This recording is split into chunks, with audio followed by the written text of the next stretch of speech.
Hey, have you ever had a night when you just wake up in the middle of the night and you cannot go back to sleep? Maybe you just get all your thoughts going like crazy and you just can't shut them off. Now, I'm not talking about one of those times when you wake up with inspiration and good ideas. No, that's when you have the paper and pencil right beside your bed so that you can record those brilliant ideas. And maybe in the morning they'll sound just as brilliant, or maybe they'll sound a little crazy.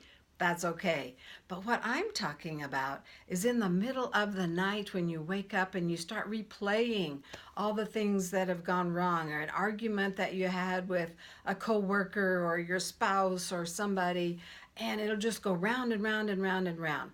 Well, that's when you need Sleepless in Seattle. And let me tell you what I mean by that.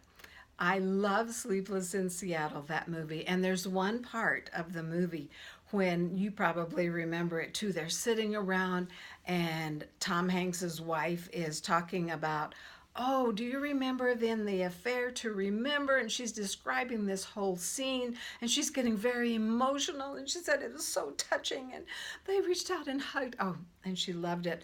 And the young boy who's playing in Sleepless in Seattle is looking at her like, you are crazy, woman, and decided this was a chick flick.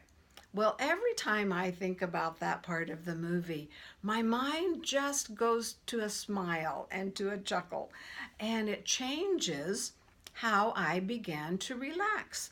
And so all of a sudden, whatever I was upset about and going over and over and over in my mind about, that has now stopped because now I'm thinking about Sleepless in Seattle and I can go back to sleep with a smile on my face. Well, let me tell you, you can do that little trick. Change the direction of your thoughts at any time, whether it's day or night.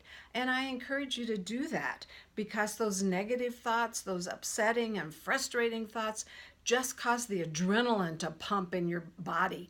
And that's going to keep you upset, frustrated. You won't be able to sleep. So the next time you need to go to sleep, remember Sleepless in Seattle or something else that brings a smile to your face so that you can have a good night's sleep.